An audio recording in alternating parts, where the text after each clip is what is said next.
প্ৰভুৰ প্ৰশংসা হওক, প্ৰভুৰ প্ৰশংসা হওক, প্ৰভুৰ প্ৰশংসা হওক। গৌৰৱ। হয় হয় হয় হয়।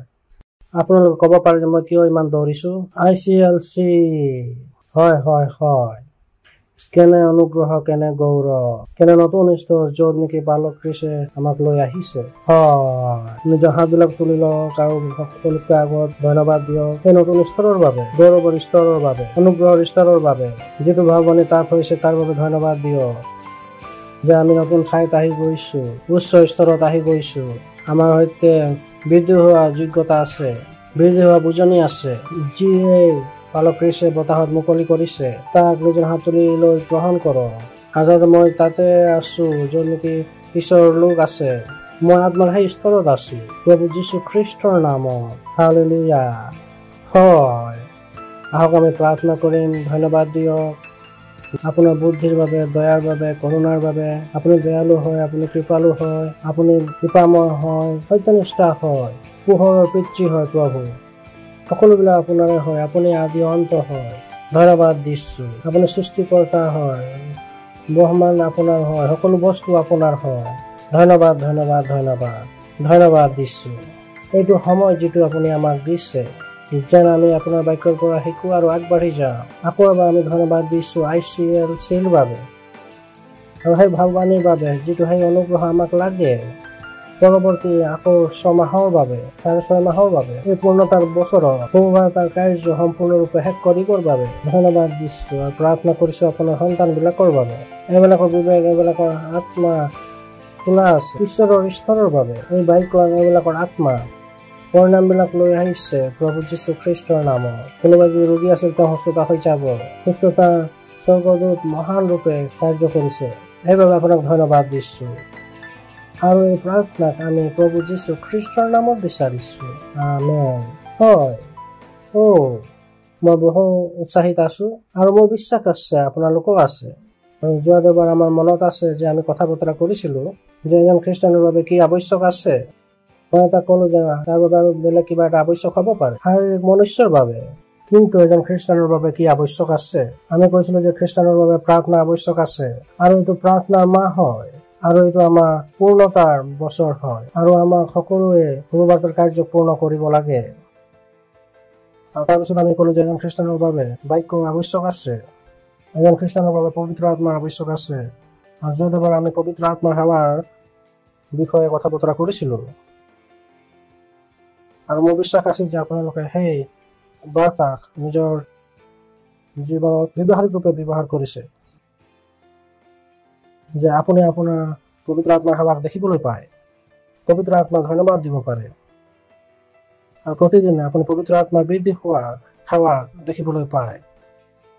আৰু এইটো সম্ভৱ হয় যিটো বালক খ্ৰীষ্টে কৈছিলে সহভাগিতাৰ সময়ত, যেতিয়া তেওঁ মোক ক'লে হ'ব পাৰে মই লোকবিলাকৰ সৈতে কথা বতৰা কৰি থাকো, বা ঈশ্বৰৰ সৈতে কথা বতৰা কৰি থাকো, বা ঈশ্বৰে মোৰ সৈতে কথা বতৰা কৰি আছে, বা মই হৈয়ে থাকো। মই ক'লো হয় হয় হয় হয় হয় হয়, এই কেনেধৰণৰ জীৱন হয়।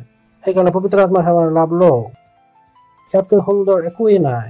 কিন্তু আজি আমি আগবাঢ়িবলৈ গৈ আছো, আৰু আজিৰ বিষয় হৈছে জীৱনত আগবঢ়া। প্ৰভুৰ প্ৰশংসা হওক। জীৱনত আগবাঢ়ি যোৱা, যে ঈশ্বৰৰ বাক্যত যোগ্যতা আছে আপোনাক বনাবৰ বাবে। আহক আমি পঢ়ো 1 তিমথিয় 4 অধ্যায় আৰু 15 পদ।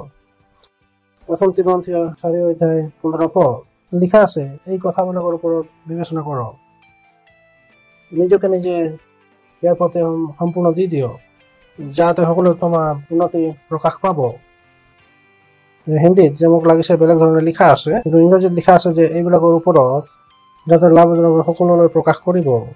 তেওঁ ক'লে যে এই কথাবিলাকলৈ ভাবিয়ে নাথাকক, ধ্যান কৰাটো বেলেগ হয়। তাতে শব্দ হ'ব লাগিছিল, এইবিলাকৰ কথাৰ ওপৰতে ধ্যান কৰক, এইবিলাকো নিজকে নিজে সম্পূৰ্ণৰূপে দি দিয়ক, যি নেকি তেওঁলোকে ভাবি থাকক আৰু ধ্যান কৰক। সম্পূৰ্ণৰূপে দিয়াটো দেখুৱাব নোৱাৰিলে আৰু তাৰ পৰিণাম কি হ'ব? আপোনাৰ উন্নতি সকলোতে দেখা পোৱা যাব। প্ৰভুৰ প্ৰশংসা হওক। আৰু সেইটোৱে যি আমাৰ হয়, যিটো আমাৰ ধ্যান কেন্দ্ৰিত আছে, যে আমাৰ উন্নতি সকলোতে দেখা পায়। সকলোতে আমাৰ উন্নতি দেখায় তাৰ আগতে বাইবেলে আমাক কৈছে যে আমি কি কৰিব লাগে? আমি বাক্যত ধ্যান কৰিব লাগে, আমি বাক্যত ধ্যান দিব লাগে। আমি বাক্য ধ্যান দিব লাগে। ইয়াৰ অৰ্থ হৈছে যে আপুনি বাক্যৰ বাবে সেইটো হৈ যাব লাগে। বচনৰ বাক্যৰ বাবে আপোনাৰ ভোগ বহুত গভীৰ হ'ব লাগে। বাক্য শুনিবৰ বাবে, বাক্য বুজিবৰ বাবে আপোনাৰ ভোগ কিন্তু বাক্যই আপোনাক বৃদ্ধি কৰিব পাৰে। বাক্যই আপোনাক সেইটো দিব পাৰে যে আন একো দিব নোৱাৰে। আন কোনো বস্তু বা ব্যক্তি আপোনালৈ পোৱাবৰ কাৰণে তাক সেইটো কাৰ্যই দিয়া হোৱা নাই। ঈশ্বৰৰ বাক্যকে এইটো কাৰ্য দিয়া হৈছিলে। প্ৰভুৰ প্ৰশংসা হওক। বেলেগ ব্যক্তি আপোনাৰ বাবে কাৰ্য কৰিব নোৱাৰিব। আন কোনো পদ্ধতিৰে এই কাৰ্য কৰাব নোৱাৰে। এইটো ঠিক তেনেধৰণে হয়, যোনে কোনোবা মুখা নিখালবলৈ কোৱা হৈছিলে আৰু কিছুমানে মুখৰ পৰা লৈছিলে। যিজনে কি চকুৰ পৰা চাই শিকোঁ কাৰণে শুনিবলৈ কৈছে, আন কোনো অংগৰ দ্বাৰা শুনিবলৈ কোৱা নাই। সেয়ে আপুনি সেই কাৰ্যটোক আনক কৰোৱাব নোৱাৰে। এইটো যি আপোনাৰ কাৰ্য হয়, যিটো বাক্যই আপোনাৰ কাৰ্য কৰিব পাৰে, সেইটো এতিয়াও কৰিব নোৱাৰে। শুনিলে আপুনি নিজৰ বাবে সেইটো কৰিব নোৱাৰে, যিটো নেকি বাক্যই কৰিব পাৰে। আপুনি আপোনাৰ জীৱনত সেইটো কৰিব নোৱাৰিব। আপোনাৰ পিতৃ মাতৃয়ে বন্ধুবৰ্গই কৰিব নোৱাৰে। আপুনি বুজিব লাগিব এইটো আৱশ্যক আছে যে কোনটো বস্তু কি জৰুৰী হয়। ইয়াতে বাইবেলে কৈছে ধ্যান কৰক, বাক্যৰ ওপৰত ধ্যান কৰক। তেওঁ সেইবিলাকক বহুতো কথা বতৰা নিজৰ ফালৰ পৰা কৈছিলে, কিন্তু তেওঁ কৈ আছিলে এইবিলাকৰ কথাৰে ধ্যান কৰিব লাগিব। তেওঁ তিমথীক কৈছিলে ধ্যান কোনবিলাক বস্তুত হ'ব লাগিব। ধ্যান কৰা 3টা স্তৰ আছে, য'ত আপুনি প্ৰথমে অকণমান কয়, তাৰপিছতে অকণমান চকু ফুৰাই, আৰু তৃতীয় কি হয় চিঞৰা। প্ৰভুৰ প্ৰশংসা হওক। ধ্যান এইটো নহয় যে আপুনি এইদৰে কৰি বহি গৈছে, সেইটো ধ্যান নহয়। আপোনাক কৈছো সেইটো ধ্যান নহয়। বাইবেলৰ অনুসাৰে একেবাৰেই নহয়। বাইবেলৰ অনুসাৰে কি হয়, ধৰি লওক আপুনি খ্ৰীষ্ট থকাৰ কাৰণে গৌৰৱৰ আশা আছে আপোনাৰ ভিতৰত অলপকৈ যে খ্ৰীষ্ট থকাৰ আশা আছে। তাৰপিছত দ্বিতীয় স্তৰ কি হয় যে খ্ৰীষ্ট থকাৰ আশা। তৃতীয় কি হয় যে খ্ৰীষ্ট মোৰ গৌৰৱৰ আশা। কি কৈছে যে এইবিলাকৰ কথাতে ধ্যান কৰি থাকক। হালেলুয়া। তেওঁ ক'লে যে নিজকে নিজে ইয়াত দি দিয়ক। তাৰ দিয়াৰ অৰ্থ কি হয়? আপুনি নিজকে নিজে ঈশ্বৰৰ বাক্য কেনেকৈ দিয়ে? ধৰি লওক আপুনি বহি আছিলে আৰু কোনোবাই ক'লে থিয় হৈ যোৱা। তেতিয়া হ'ব পাৰে সেই মানুহজন আহি আপোনাক থিয় নকৰাবও পাৰে। আপুনি থিয় হ'ব পাৰে বা বহি থাকিব পাৰে, বাছনি আপোনাৰ হয়। যদি আপুনি থিয় হৈ গৈছে তেনেহ'লে আপুনি নিজকে নিজে সেই ব্যক্তিলৈ সমৰ্পিত কৰি দিছে। যেতিয়া বাইবেলে কয় যে আপুনি নিজকে নিজে সম্পূৰ্ণৰূপে তেওঁক দি দিয়ে, বাইবেলে কৈছে যে যি বাক্যই কয় তাকে কৰা। যি বাক্যই কয় তাকে কৰ। নিজকে নিজে সম্পূৰ্ণৰূপে তেওঁক দি দিয়া, মুকলি কৰি দিয়া, সমৰ্পিত কৰি দিয়া, ঈশ্বৰৰ বাক্যৰ উপহাৰলৈ সমৰ্পিত কৰা। Hallelujah, hallelujah. আৰু পৰিণাম কি হ'ব? সেইটো বহুত ভাল হয়। তাতে উন্নতি সকলোলৈ প্ৰকাশিত হয়। প্ৰভুৰ প্ৰশংসা হওক। আৰু ইয়াত যি শব্দ উন্নতিৰ বাবে আছে, গ্ৰীকত তাক পকপে। পেৰ অৰ্থ হৈছে ফেলা, বিস্তাৰিত কৰা, বিয়পি যোৱা। প্ৰভুৰ প্ৰশংসা হওক। দূৰ দূৰলৈকে বিয়পি যোৱা। যেতিয়া আপুনি বাক্য ধ্যান কৰি থাকে, যি উন্নতি আপোনাৰ আছে সেইটো সকলোৱে দেখা পাব। আপুনি কাকো ক'বলৈ আৱশ্যক নাই যে আপুনি আগবাঢ়ি গৈ আছে। সকলোবিলাকে গম পাই যাব। আপোনালোকৰ খোৱাৰ ধৰণ, চলাৰ ধৰণ সকলোবিলাক সলনি হৈ থাকিব। যিটো আপোনাৰ বুজনি আছে সেইটো সলনি হৈ যাব। প্ৰভুৰ প্ৰশংসা হওক। হালেলুয়া। এইটো যি আপুনি আগবাঢ়ি গৈ থাকিব। যেনে মই ক'লো যে আৰু এইটো কোনো একো কৰিব নোৱাৰে। এইটো যি উন্নতি সকলো ঠাইত পোৱা, সকলো জেগাত পোৱা, বিস্তাৰিত কৰা, বিয়পাই দিয়া, কিন্তু তেতিয়া সম্ভৱ আছে যেতিয়া এজন ব্যক্তি ধ্যান কৰে। প্ৰভুৰ প্ৰশংসা হওক। এইটো আৰু আন কোনো ধৰণে নহ'ব। প্ৰভুৰ ধন্যবাদ হওক। যি ধৰণে হ'ব লাগে সেই কথা আমি জানো। প্ৰভুৰ প্ৰশংসা হওক। হালেলুয়া। বাক্য ধ্যান কৰা, বাক্যলৈ নিজকে নিজে সমৰ্পিত কৰি দিয়া। তাৰ পৰিণাম কি হ'ব যে আপোনাৰ উন্নতি। এনে নহয় যে মোৰ যিজনে বাক্য সমৰ্পণ কৰিব, ধ্যান কৰিব, তেওঁৰে উন্নতি হ'ব। যে কিছুমানে খ্ৰীষ্টজনে 20 বছৰলৈকে আহি আছে, কিন্তু তেওঁৰ কোনো উন্নতি মই দেখা নাই। নাজানে যে কি ভুল কথাবিলাকত ধ্যান কৰি আছে।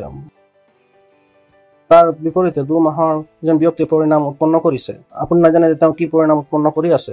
মই জানো, মই যেতিয়া খ্ৰীষ্ট হলো, যেতিয়া মই চাৰ্চলৈ গ'লো, তাতে এজন পালক আছিলে যি নেকি 2 মাহৰ কাৰণে স্থায়ী নহয়। তো সেই 2 মাহৰ ভিতৰতে মই সেই মণ্ডলীত গ'লো, যীশুখ্ৰীষ্ট গ্ৰহণ কৰিলো, বহুত কিবা কিবি হ'ল। তাত এজন নতুন পালক আহিলে। তেতিয়া মই তেওঁৰ ব্যক্তিগত তত্ত্বাৱধায়ক আছিলো। 5-6 মাহ হৈছিলে। তেওঁ কাৰ আহিলে, কিয়নো তেওঁৰ ব্যক্তিগত তত্ত্বাৱধায়ক আছিলো, সেয়ে তেওঁ তালৈকে স্পট কৰিবলৈ গ'লো আৰু কাৰখন ট্ৰেফিকৰ ক'ৰবাত লাগি ধৰিছিলে আৰু সেই 5 মিনিট অধিক সময় লাগিছিলে। যেতিয়া সেই পালকজনে মোৰ সৈতে কথা বতৰা কৰি আছিলে যে এই মণ্ডলীত অহাৰ আগতে তুমি কিমান দিনলৈকে খ্ৰীষ্টিয়ান হৈছিলা, ক'ত গৈ আছিলে, যে 5 মাহৰে খ্ৰীষ্টিয়ান হওঁ আৰু ইয়াতে মই আহি আছোঁ। কৈছে যে তোমাক দেখি এনেকুৱা নালাগে, তোমাৰ জীৱনক চাই এনেকুৱা লাগে যে তুমি সৰুৰ পৰাই খ্ৰীষ্টিয়ান হোৱা। আমাৰ পৰিণাম এনেকুৱা লাগে যে 50 বছৰলৈকে খ্ৰীষ্টিয়ান হোৱা। মোৰ বয়স সেই সময়তে 24 বছৰ আছিলে। 5 মাহ কেৱল মই যীশু খ্ৰীষ্টক জানিছিলোঁ। বছৰ পিছত গোটেই হাৱাই জানিছিলে খ্ৰাইষ্ট এম্বেচি। বছৰৰ ভিতৰত ক্ৰিছে মোৰ নাম জানিছিলে, গোটেই হাৱাই মোৰ নাম জানিছিলে 1 বছৰ ভিতৰত। মই জানো যে আপোনালোকক মই কি কৈ আছোঁ, কোনে আপোনাৰ খ্যাতি মই জানো। এই বছৰত মই কি কৰি আছিলোঁ, 12 ঘণ্টালৈকে মই বাইকো শুনিছিলোঁ, ৰাতিপুৱা 6 বজাৰ পৰা লৈ গধূলি 6 বজালৈকে। পিছত গধূলি 6 বজাৰ পৰা 11 বজালৈকে মই শুভবাৰ্তা প্ৰচাৰ কৰিছিলোঁ। উন্নতি সকলোতে প্ৰকাশ হৈ থ'ব লাগিছে, কিয়নো বাইকো এনেকুৱা কৈছে। প্ৰশংসা হওক। মই নিজকে নিজে দিবলগীয়া নহ'ল, মই কাৰো সহায় ল'বলগীয়া নহ'ল, বাইকৈ মোৰ সহায় কৰিলে। হালেলুয়া। আপুনি কি কৰি আছে, আপুনি নিজকে নিজে বাইকক সম্পূৰ্ণৰূপে দি দিয়ক। আপোনাৰ উন্নতি সকলো দেখা পাব, সকলোৱে জানিব যে আপুনি কোন হয়। গোটেই ভাৰতে জানে যে মই কোন হওঁ, বিশ্বই জানে যে মই কোন হওঁ। প্ৰভু প্ৰশংসা হওক। হালেলুয়া। কিয়নো মই যি প্ৰথম বছৰত কৰিছিলোঁ মই অব্যাহত ৰাখিলোঁ। প্ৰভু প্ৰশংসা হওক। হালেলুয়া। বাক্যক ধ্যান কৰা, বাক্যক জনা ভোগ। থিয় হৈ ক'ব নোৱাৰিব যে তুমি এনেকুৱা কেনে কৰি দিলা, তেনেকুৱা কেনে কৰি দিলা। আপুনি কাৰো মাত শুনিবলৈ নহ'ব, কোনে সঠিক কৰিবলৈ নাহিব। কিয়?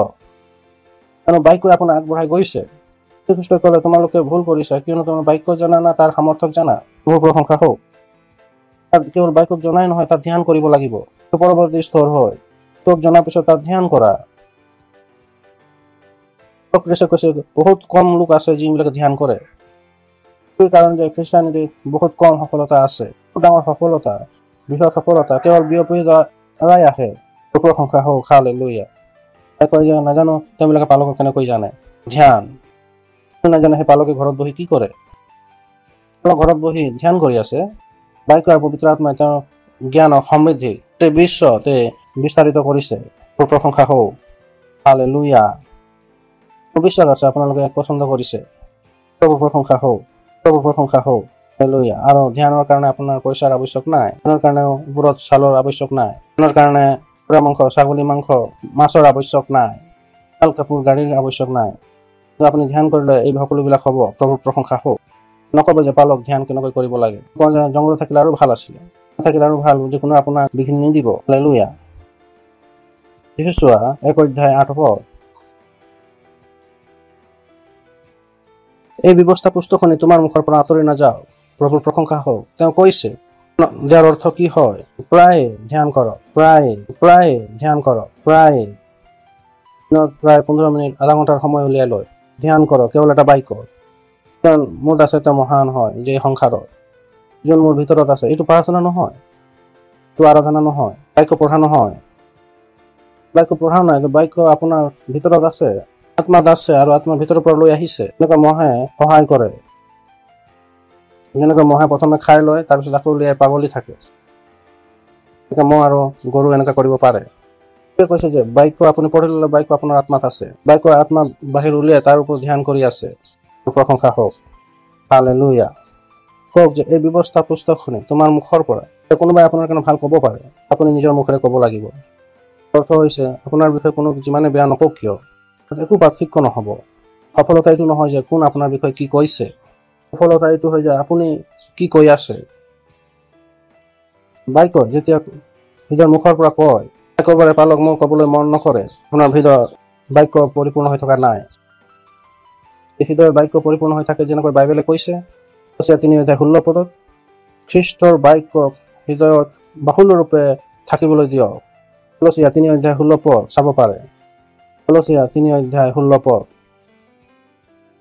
খ্ৰীষ্টৰ বাক্য সকলো জ্ঞানৰ কথাত তোমালোকত বাহুল্যৰূপে বাস কৰক। তেওঁ কৈছে খ্ৰীষ্টৰ বাক্য তোমালোকত বাহুল্যৰূপে বাস কৰিব।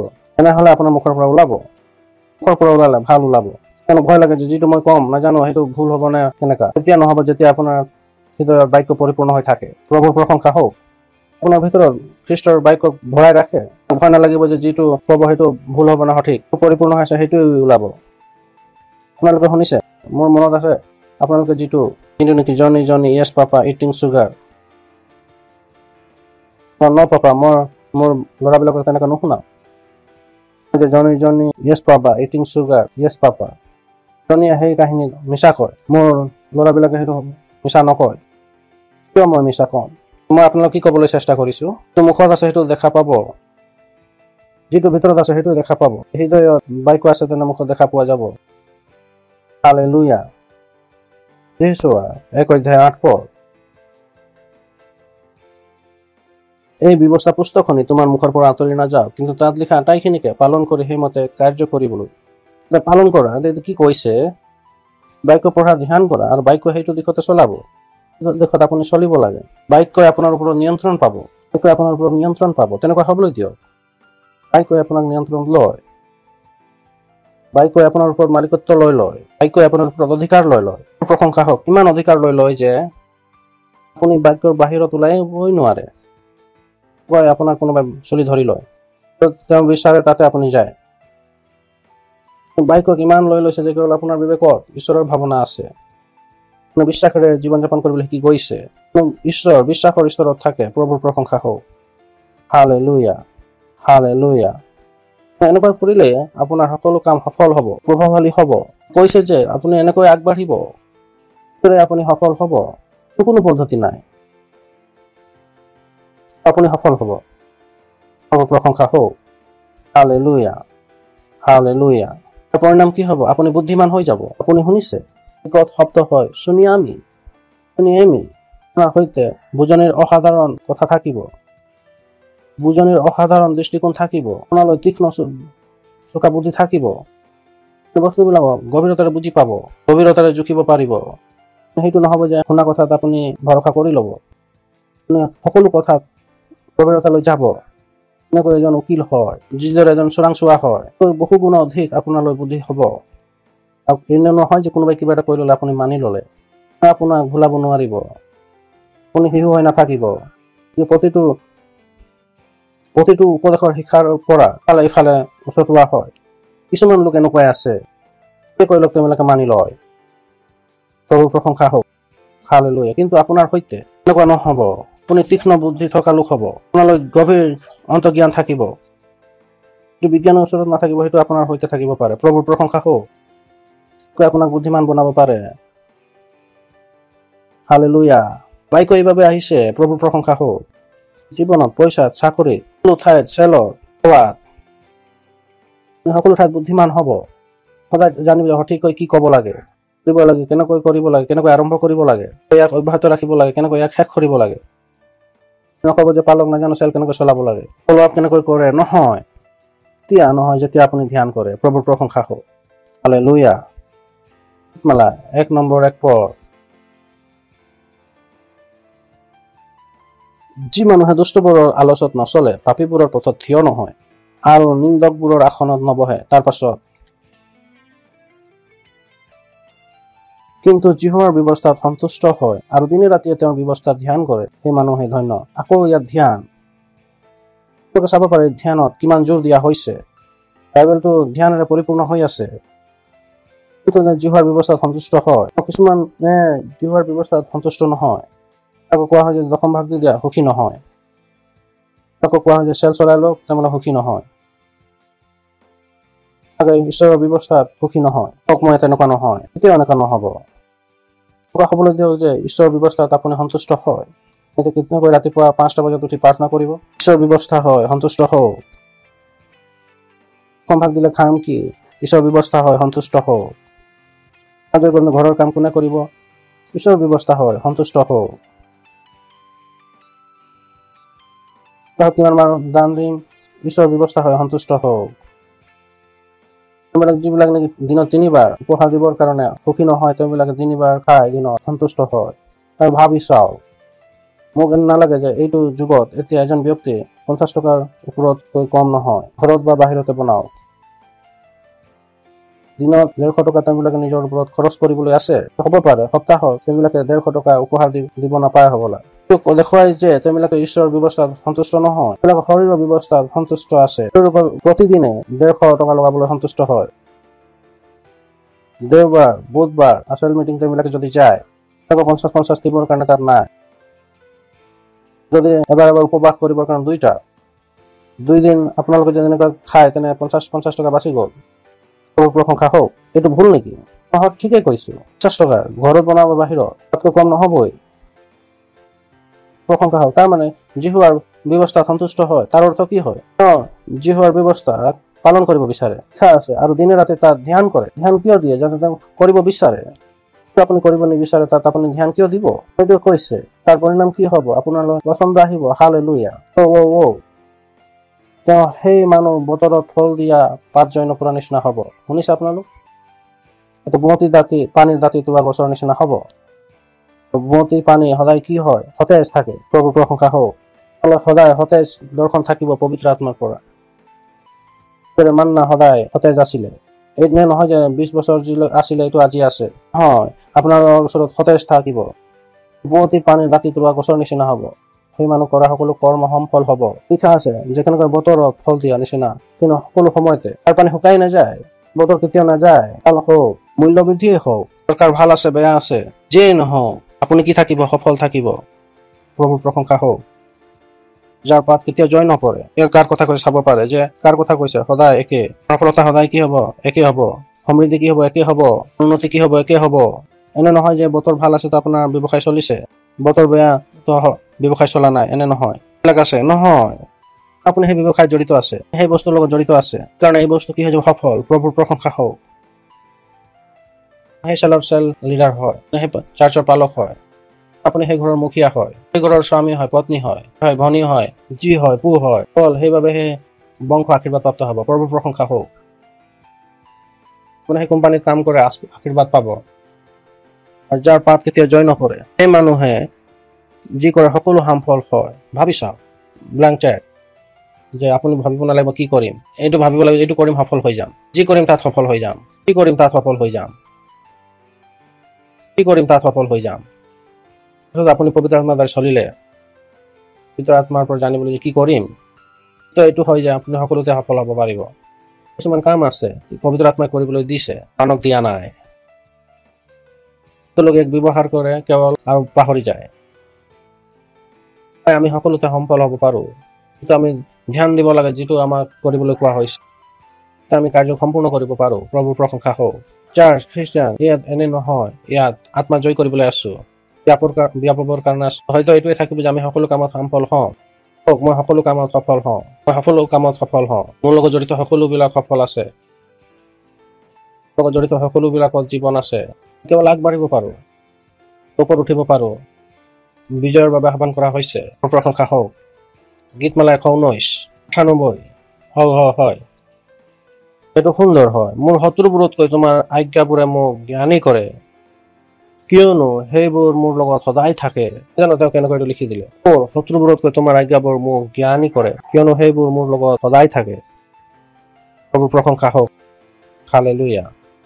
কৈছে যে তেওঁৰ আজ্ঞা সদায় তেওঁৰ লগত থাকে, আজ্ঞা সদায় লগত থাকে, সেই শত্ৰুবিলাতকৈ অধিক জ্ঞানী হয়। নকব যে মোৰ শত্ৰু মৰি যাওক, কব মই এইবিলাকতো অধিক জ্ঞানী হওঁ। 1 খোজ তো মই 4 খোজ। প্ৰভুৰ প্ৰশংসা হওক। তলাৰ খেল হ'ব যে আপুনি এটা তেওঁ দিব, আপুনি 10টা দিব। বাইবেলে কৈছে, বাইবেলে আপোনাৰ শত্ৰুক বধ নকৰে। নকয় যে মোৰ শত্ৰু মৰি যাওক, মোৰ শত্ৰু মৰি যাওক, শত্ৰু মৰি যাওক। ঈশ্বৰে এইটো নিবিচাৰে। তেওঁ আপোনাক তেওঁৰ শত্ৰুতকৈ অধিক বুদ্ধিমান কৰি দিয়ে। তাৰ কাৰণে তেওঁৰ বাক্য সদায় লগত থকাটো লিখা আছে, আজ্ঞা সদায় তোমাৰ লগত আছে, তেওঁ পৃথক হয়। প্ৰভুৰ প্ৰশংসা হওক। 2 আৰু 2 4 কৰিব পাৰিব, মানে কৰিব নোৱাৰে। যিয়ে কওক বুজিবৰ কাৰণে 2 ঘণ্টা লাগি যায়, তেওঁলোকৰ পইচা নহ'ব। মই যোৱাবাৰো কৈছিলো, আপোনালোকৰ সৈতে হ'ব লাগিব। এনেকুৱা নকব প্ৰভাষা বুজি নাপাওঁ, নতুন গান বুজি নাপাওঁ, বুজি নাপাওঁ, এনেকুৱা কথা কবলৈ বন্ধ কৰি দিয়ক। মই নাজানো চেলত কেনেকৈ চলাব লাগে, কথা কবলৈ বন্ধ কৰি দিয়ক। লিখা আছে, দাউদে কৈছে, মোৰ শত্ৰুবোৰতকৈ তোমাৰ আজ্ঞাবোৰে মোক জ্ঞানী কৰে, মই জ্ঞানী হওঁ। প্ৰভুৰ প্ৰশংসা হওক। জ্ঞানী হওঁ, জ্ঞানী হওঁ। এটা বাক্য আমি যোৱাবাৰো কৈছিলো, 20 অধ্যায় 32 পদ, মোৰ সেই অনুগ্ৰহৰ বাক্যত গতাই দিওঁ, যাতে তোমালোকৰ উন্নতি হয়। তাতে গতাই দিওঁ। গতাই দিয়া মানে কি, এতিয়া আপুনি বাক্যৰ দ্বাৰা পৰিচালিত হোৱা, যেন মই আৰম্ভণিতে কৈছিলো। গতাই দিওঁ বাক্য এতিয়া ইয়াত এজন ব্যক্তি হৈ গ'ল। ভাবি চাওক, কোনো বাক্য এজন ব্যক্তি হয়, বস্তু হয়, বস্তু হয়, ব্যক্তি হয়। বাক্য কেনেদৰে প্ৰস্তুত কৰা হৈছে? ব্যক্তিৰ ৰূপে মই তোমাক অনুগ্ৰহ আৰু বাক্যত গতাই দিওঁ। বাক্যক এজন ব্যক্তি হিচাপে চাওক। তেওঁৰ লিখিত মৃত বাক্য নহয়, বাক্য এটা ব্যক্তিত্ব হয়। প্ৰশংসা হওক। সেইটো আপোনাৰ উন্নতি কৰিব পাৰে। হয় যে এইজন ব্যক্তি লগ কৰি লওঁতে মনৰ উন্নতি কৰি দিব, চাকৰি লগাই দিব। কৈছে যে বাক্য আপোনাৰ বাবে কি কৰিব পাৰে। এজন ব্যক্তিও হয়, সকলো উন্নতি, সকলো অগ্ৰাধিকাৰৰ বাক্যৰ সৈতে আছে। প্ৰশংসা হওক। অধিকাৰো দিব, কেৱল তেওঁ শয়তানৰ পৰা মুক্ত কৰিবলৈ নহয়, আপোনাক উত্তৰাধিকাৰো দিব। প্ৰশংসা হওক। Hallelujah, hallelujah. এই জীৱনত আগত বাঢ়ক। মই আপোনালোকক কৈ দিলো যে আৱশ্যক এইবিলাক কি হয়। আমি দেওবাৰে কথা পাতিছিলো পবিত্ৰ আত্মাৰ সেৱা। আমি কথা বতৰা কৰিছিলো, এটা বস্তু আৱশ্যক আছে, বাক্য। আজি আমি কথা বতৰা কৰিলো ধ্যান। ভাবিছাও, মোৰ মনত আছে পুৰুষ সভাত মই এটা বহুত গুৰুত্বপূৰ্ণ কথা শিকাইছিলো। যোহন 3 অধ্যায় 8 পদ। মই বিচাৰো যে তাত আপোনালোকে আকৌ ধ্যান দিয়ক। প্ৰথম যোহন 3 অধ্যায় 8 পদ। যিকোনোৱে পাপ আচৰণ কৰে তেওঁ শয়তানৰ, যিকোনো হওক আমি তাত ধ্যান নকৰো। দ্বিতীয় কথাত চাইছো, শয়তানৰ কাম লুপ্ত কৰিবৰ কাৰণে ঈশ্বৰৰ পুত্ৰ প্ৰকাশিত হল। ভাবি চাওক, কলো যে যেতিয়া আদমে পাপ কৰিলে শয়তানৰ কাম আৰম্ভ হৈ গল। শয়তানৰ কাম এতিয়া অব্যাহত আছে। ঈশ্বৰৰ পুত্ৰ এইভাবে আহিলে যাতে শয়তানৰ কামক নষ্ট কৰে। কামক যি নেকি মই পুৰুষবিলাকক কৈ আছিলো, আপোনাৰ পৰিশ্ৰমৰ দ্বাৰাই শয়তানৰ কাম নষ্ট নহব, আপোনাৰ ডিগ্ৰীৰ দ্বাৰাই শয়তানৰ কাম নষ্ট নহব, বিচাৰিলে শয়তানৰ কাম নষ্ট নহব। কামৰ বাবে ঈশ্বৰৰ পুত্ৰৰ আৱশ্যক আছে। ঈশ্বৰৰ পুত্ৰ এইভাবে আহিছিলে যাতে শয়তানৰ কামক নষ্ট কৰিব পাৰে। বহুতে কয় যে সি শয়তান হয়, কিন্তু আপোনাক কি দিয়া হৈছে? শয়তানৰ কামক নষ্ট কৰিবলৈ দিয়া হৈছে। যি জ্ঞান দিয়া হৈছে, শক্তি, যোগ্যতা, অধিকাৰ দিয়া হৈছে, এতিয়া সেই ঈশ্বৰৰ পুত্ৰত স্বীকাৰ কৰক। অধিকাৰ যি আপোনাক দিছে তেওঁৰ নামত ব্যৱহাৰ কৰক। শয়তানৰ কামক নষ্ট কৰি দিয়ক। তাৰ অৰ্থ এইটো নহয় যে সকলো ঠাইত আপুনি গৈ শয়তানৰ কাৰ্যক নষ্ট কৰি থাকে। কিছুমান এনেকুৱা আছে যে অনাৱশ্যকভাৱে বহুতে অধিককৈ ধ্যান দিয়ে, লাগে শয়তান সকলো ঠাইতে আছে, সকলো ঠিক আছে। নহয়, তেনেকুৱা নাই। শয়তানৰ কাম সকলো ঠাইত নহয়, সকলো ঠাইত আছে। মংগল সকলো ঠাইত আছে। মোৰ প্ৰশংসা হওক। ধ্যান তাত থাকিব লাগিব। তাৰ মাজতে শয়তানৰ কাম কৰবাত দেখি পায় নষ্ট কৰি দিয়ক। শয়তানৰ সন্মুখীন হৈ গলে তাক খেদে পঠাও। কৈছে শয়তানক প্ৰতিৰোধ কৰা তেওঁ পলাব। পথত কৰবাত শয়তানক দেখিছে তাক খেদি পঠাও, নষ্ট কৰি দিয়ক। প্ৰভুৰ প্ৰশংসা হওক। হালেলুয়া। আপোনাৰ বুদ্ধিয়ে কৰিব নোৱাৰিব। পইচা আহে আৰু গুচি যায়, কিয়নো এই পইচাতে শয়তানৰ এটা কাম আছে। আপোনাৰ হাতত পইচা ৰখিবলৈ দিব নিবিচাৰে। আপুনি দশম ভাগ দিব লাগে, আপুনি আত্মা জয় কৰিব লাগে, আপুনি শয়তানৰ কামক নষ্ট কৰিব পাৰে। প্ৰভুৰ প্ৰশংসা হওক। Hallelujah, hallelujah. হয় হয় হয়। আপোনালোকে য'তে আছে ঈশ্বৰ ধন্যবাদ দিয়ক, ধন্যবাদ দিয়ক, ধন্যবাদ দিয়ক, ধন্যবাদ দিয়ক। বাক্যৰ বাবে ধন্যবাদ দিয়ক। মই আগবাঢ়ি আছো, ওপৰত উঠি আছো। মই আগবাঢ়ি আছো, ওপৰত উঠি আছো। থকাজনক হাই ফাই দিব পাৰে। মই আগবাঢ়ি গৈ আছো, ওপৰত উঠি আছো। প্ৰশংসা হওক। এই আনন্দ আৰু উৎসাহেৰে আমি নিজৰ দশম ভাগ, পঢ়াৰ নিজৰ পাৰ্টনাৰশ্বিপ, নিজৰ বীজ আমি দিবলৈ গৈ আছো। বাস্তৱিকতা সংগ্ৰহ। তৃতীয় হৈছে আমাৰ হিলিং ষ্ট্ৰীম, আহিবলগীয়া 19 আৰু 20 জুলাইৰ বীজ বাস্তৱিকতা সংগ্ৰহ ICLCৰ বাবে দশম ভাগ বহুত আৱশ্যক আছে। আমি আপোনালোকক বাৰে বাৰে কৈছো, তাৰ আপোনালোকে লাভ লওক। আপোনালোকে অনলাইন চাই আছে, আমাৰ তথ্য স্ক্ৰীণত আছে, আপোনালোকে লঘুভাৱে নল'ব। ধন্যবাদ। ঈশ্বৰে আপোনালোকক আশীৰ্বাদ কৰক।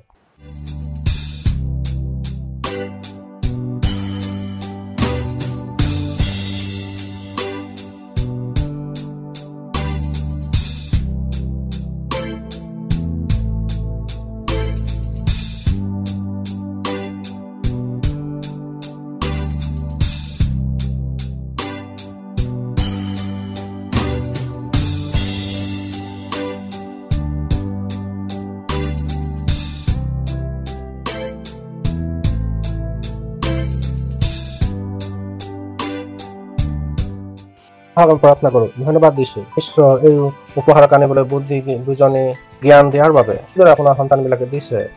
আপোনাৰ সন্তানবিলাকে দিছে প্ৰভু।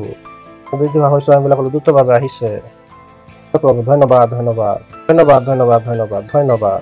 বিলাকে দিছে প্ৰভু, তেওঁলোকৰ কোনো ভাল বস্তুৰ অভাৱ নহ'ব। উপহাৰবিলাকৰ ওপৰত আপোনাৰ আশীৰ্বাদৰ আহ্বান কৰিছো। বৃদ্ধি হোৱাৰ নিয়ম কৈছো ৰাজ্য আৰু সুবিধা বিস্তাৰৰ বাবে যীশু খ্ৰীষ্টৰ নামত আমেন। হয় হয় হয় হয়।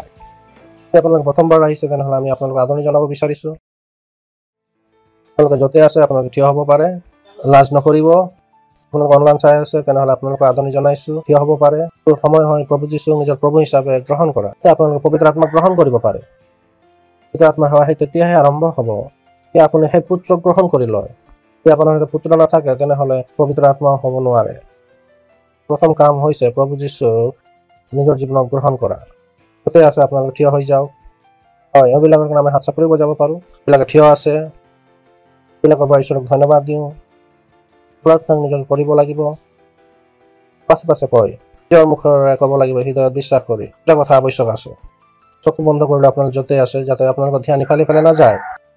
হৃদয়ত বিশ্বাস কৰিব যিটো আপুনি কৈছে, নিজৰ মুখেৰে ক'ব। ঠিক আছে, কওক, হে প্ৰিয় পিতৃ, আপোনাৰ ধন্যবাদ দিওঁ। বিশ্বাস কৰোঁ যীশু খ্ৰীষ্ট জীৱিত ঈশ্বৰৰ পুত্ৰ,